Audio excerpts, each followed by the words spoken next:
At its height, Polaroid was more than a company. It was a global phenomenon, selling $3 billion of instant memories a year and employing over 21,000 people. The SX70 wasn't just a camera, it was a cultural icon, adopted by artists and families alike, and it helped instant photography reshape how the world saw itself. But buried beneath this empire lay the seeds of its collapse. How did the innovators behind the generation-defining instant photograph lose it all? To answer that, we have to go deeper, back to the moment genius first sparked in a lab, and into the factory where the future was built and then lost. In a cramped laboratory in Cambridge, Massachusetts, Edwin Land worked late into the night, surrounded by glass beakers and sheets of polarizing material. Land was not a businessman in the usual sense. He was a scientist driven by restless curiosity. In 1937, at just 28 years old, he incorporated his company, Land Wheelwright Laboratories, on a belief that science could solve problems most people had not even thought to ask. His early obsession was with polarization, searching for ways to filter glare from car headlights and camera lenses, convinced that the right chemistry and physics could change how people saw the world. Land's work was meticulous, bordering on obsessive. He spent hours perfecting polarizing filters, convinced they held the key to safer roads and clearer photographs. But the true turning point came not from a laboratory breakthrough, but from a simple question posed by his young daughter. After a family outing, she asked why she could not see the picture he had just taken. Why did she have to wait? Land did not have an answer. The question lingered, reshaping his sense of what was possible. If people could see the world instantly through a polarizing lens, why could they not see their memories just as quickly? This moment became more than a family anecdote. It was the spark that drove Land's next decade of research. He poured himself into the challenge, certain that the solution would be found not in marketing, but in the laboratory, among the chemicals and machines he trusted. The company's ethos grew from this conviction: invention before everything else. Land believed that a small team of brilliant minds, given the right resources and freedom, could achieve what others thought impossible. The result was a culture where scientific rigor and creative ambition were inseparable, where the next breakthrough always seemed just one experiment away. By rooting his company in the discipline of the laboratory, Land set Polaroid on a path unlike any other. A path where the question was not if something could be done, but how soon it could be made real. The story of instant photography began not with a product, but with a scientist's refusal to ignore a child's question, and a company founded on the faith that invention itself could be destiny. On a cold February afternoon in 1947, Edwin Land stood before the American Optical Society and unveiled something no one in the room expected: a camera that could deliver a finished photograph in less than a minute. The demonstration left the audience silent, then electrified. Land's invention had leapt from theoretical chemistry to a tangible device, a camera and film system that collapsed the long wait of traditional photography into a single, breathtaking moment. The true test, however, came nearly 2 years later. On November 26, 1948, shoppers crowded into Boston's Jordan Marsh department store for the holiday rush. Tucked among the season's gifts was the Polaroid Model 95. It was a bulky, leather-covered device priced at $89.75, a steep sum for the time. But curiosity overwhelmed skepticism. Demonstrators snapped photos, peeled apart the film, and handed out warm, damp prints to stunned onlookers. Within hours, every camera and every box of film had sold out. The entire first production run vanished on that single day. Engineers back at the Cambridge lab received telegrams from the store floor, relaying the news that demand had outstripped even the most optimistic forecasts. Early buyers, ranging from amateur shutterbugs to professionals, praised the ability to hold a memory seconds after pressing the shutter. For many, it felt like magic. For Land and his team, it was proof that the world wanted not just photographs, but immediacy itself. That holiday sellout did more than validate years of experimentation. It gave Polaroid the confidence to pour resources into refining the technology, convinced that their proprietary process could stay ahead of imitators. The Model 95's runaway success was not just a commercial coup.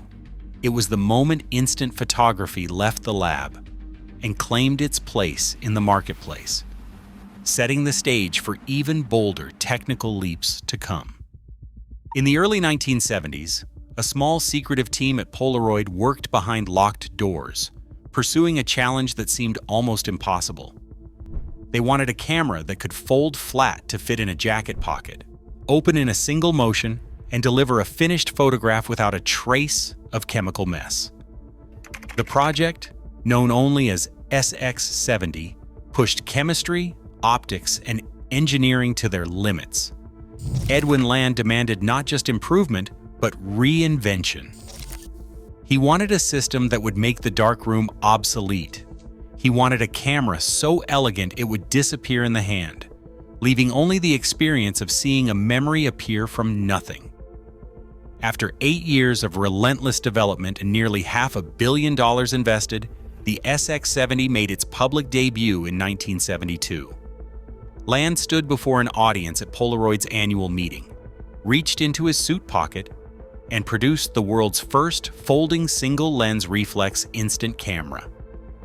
With a click and a hum, the camera ejected a thin square of film.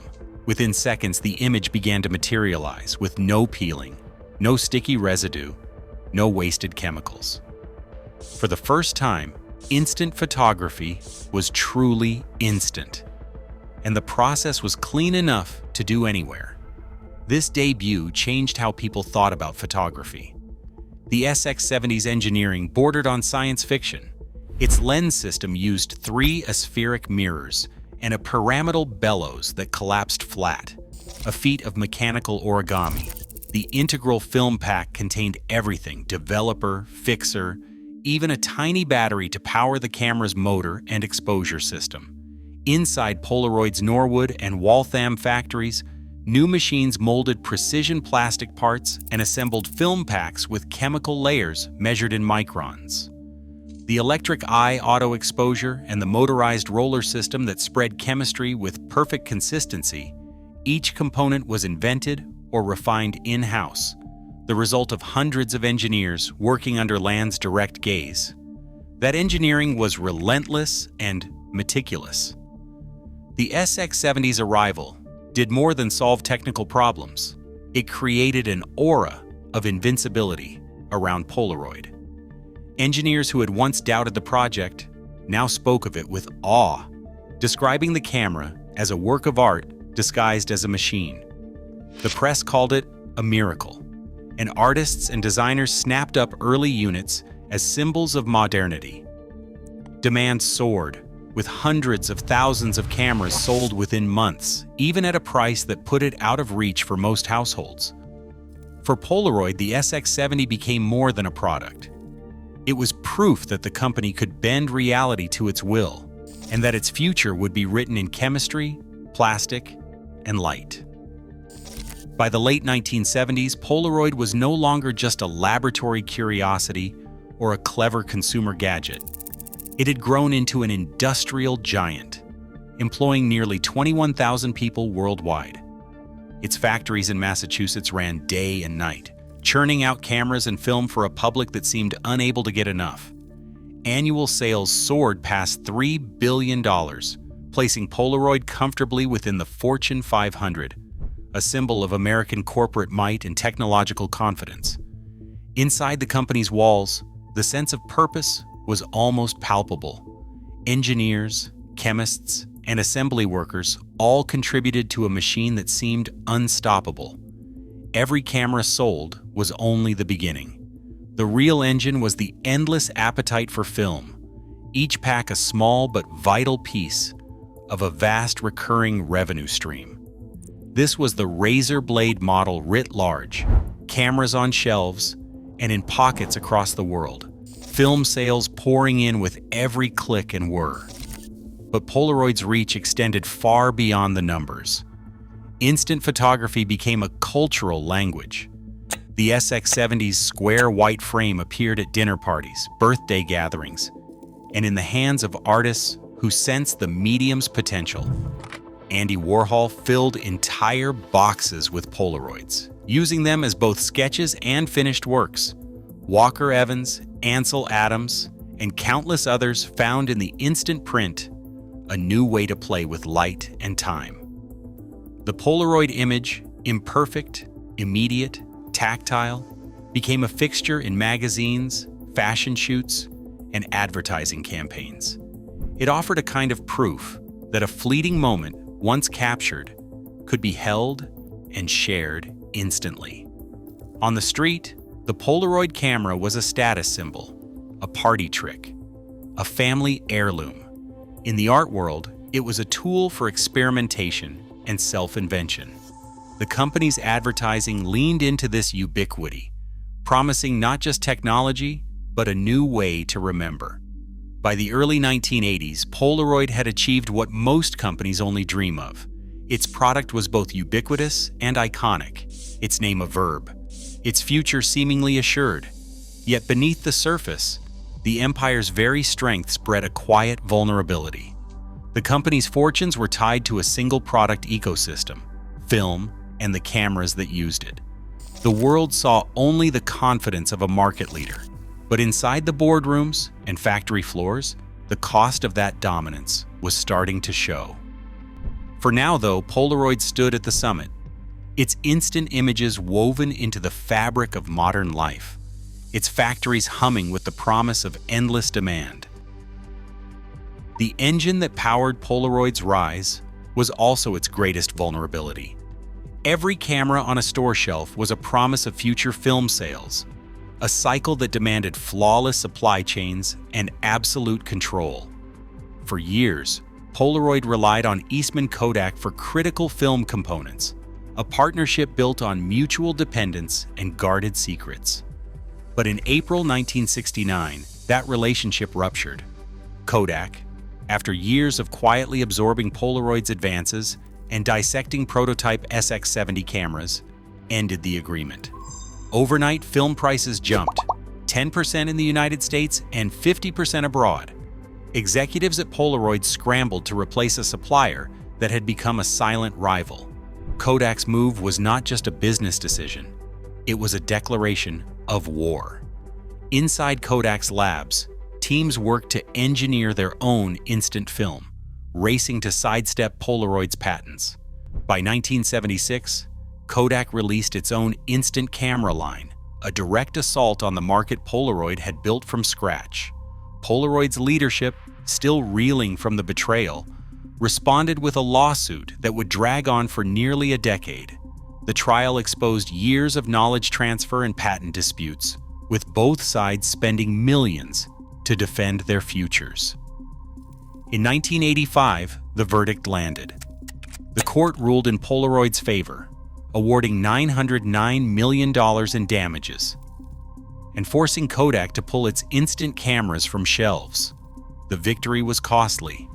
Legal fees and the distraction of a decade-long battle drained resources and focus. The razor blade model that had once seemed unassailable now showed its weakness. When the supply chain fractured, the entire system trembled.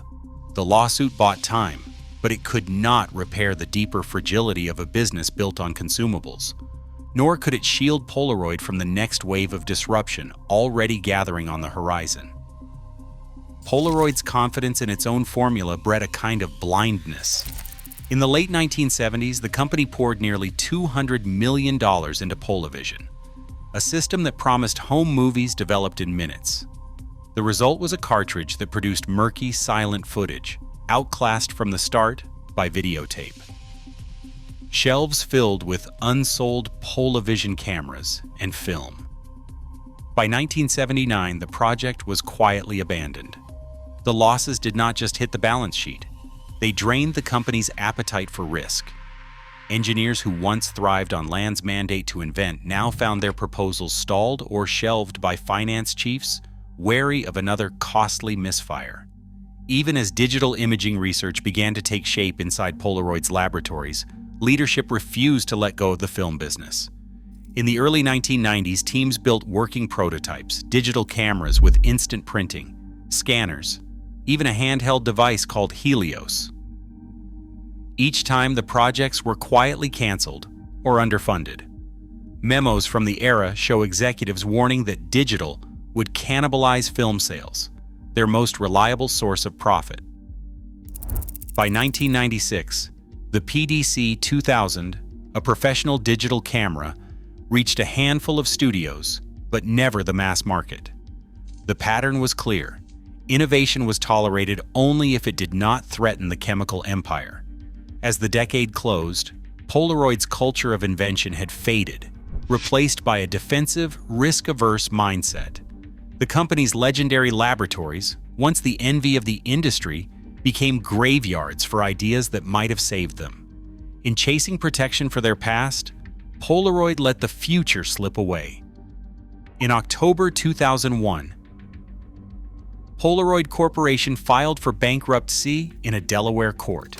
The news landed with a thud in Massachusetts, where generations had built their lives around the factories in Waltham, Norwood, and New Bedford. For decades, these plants ran around the clock, their parking lots full on every shift change. Now the gates stood locked.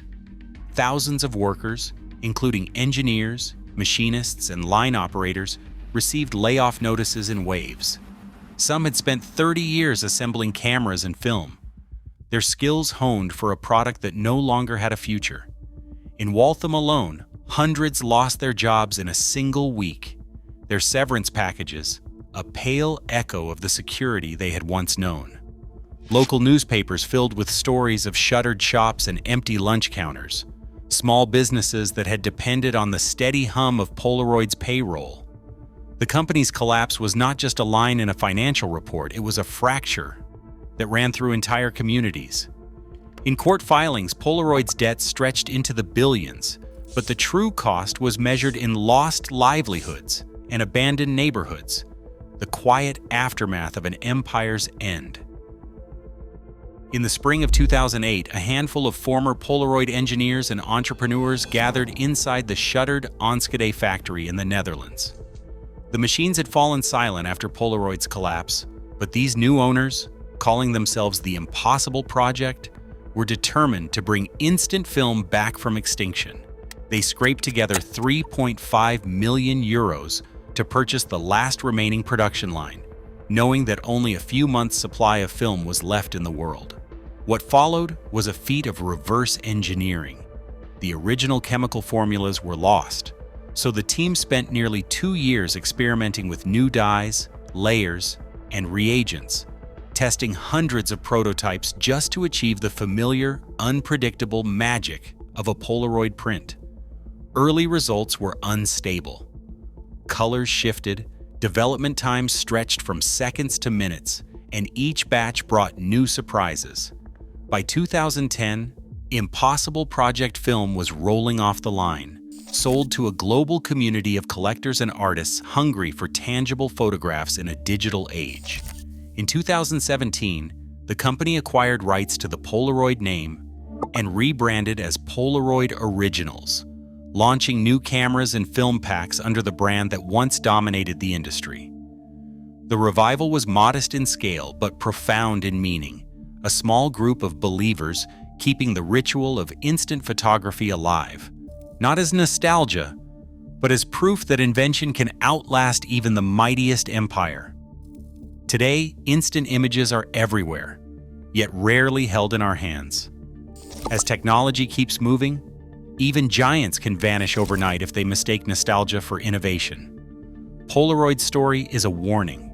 No legacy is safe if it stops evolving. The next revolution in how we remember could start or end just as quickly. What legacy are we building now?